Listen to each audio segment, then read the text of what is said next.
Et puis après ça, qui sont ces rebelles? Eh bien, on va terminer le dossier avec ça. Qui sont ces rebelles? Eh bien, on apprend que le leader des rebelles libyens a passé plus de la grande majorité de ces 20 dernières années dans une région de la Virginie aux États-Unis. Hein? C'est pas beau, ça? On apprend ça de McClatchy Newspapers.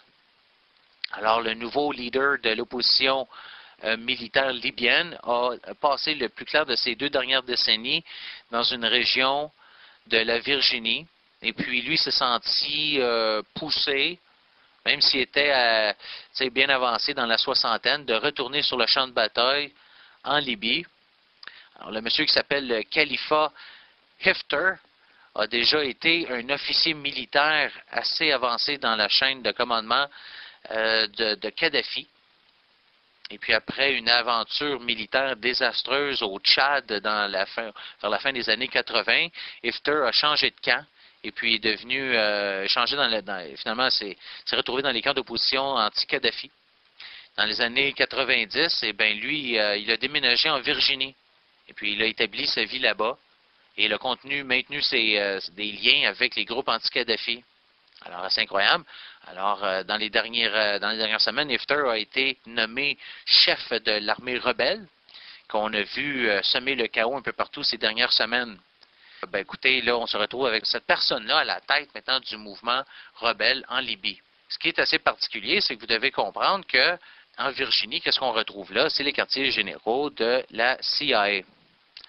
Alors, vous allez apprendre à travers ces articles-là que je vous ai mis en place que depuis qu'il est arrivé aux États-Unis en 1990, début des années 90, il a habité dans une région en banlieue de la Virginie à l'extérieur de Washington, D.C.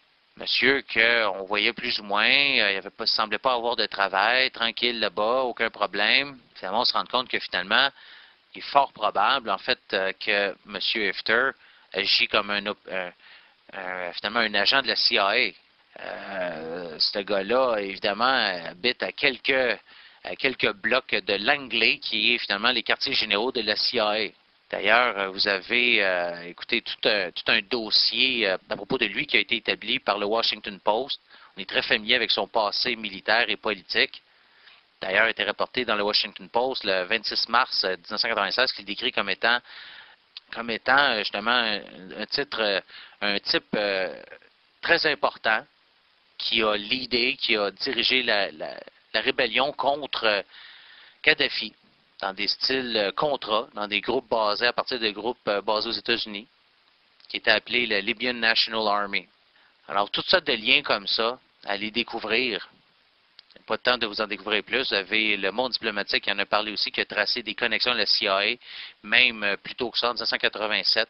Alors, allez voir ça. Donc, vous avez toutes sortes de liens entre, comme ça, un nexus assez important entre ce personnage-là, la CIA et les États-Unis. Vous avez différents personnages comme ça. Allez voir ça. Ça a été décrit, des livres qui ont été écrits là-dessus, rapportés par le monde diplomatique. C'est quand même pas une source là, de conspirationnistes débiles, là. Hein, le monde diplomatique, quand même. Et puis, vous allez apprendre qu'il y a toutes sortes de liens comme ça. Et qu'on est en train de créer tout simplement une fausse image d'un peuple qui se révolte, alors que ça n'a rien à voir avec le peuple. Ce sont des agents de subversion américains, occidentaux, qui sont en place et qui sont en train de faire simplement de mettre en place une guerre civile en Libye et puis justifier l'invasion terrestre par les forces de l'OTAN, qui vont être mues évidemment par les États-Unis, via le Canada, la France, la Grande-Bretagne, avec toute la participation de ces pays-là, ces petits copains. Alors, un autre article ici qui parle de ce silence des médias sur les liens entre le CIA et puis le commandant des rebelles libyens. Très important, vous avez toute la soupe directement maintenant sous les yeux. Allez voir ça, c'est très révélateur et puis ça explique exactement ce qui se passe en Libye. Donc, il n'y a plus d'erreur là-dessus, vraiment. Là, ça n'a rien à voir avec une guerre humanitaire, chers auditeurs. Absolument, absolument rien à voir avec une guerre humanitaire. Donc, allez voir ça.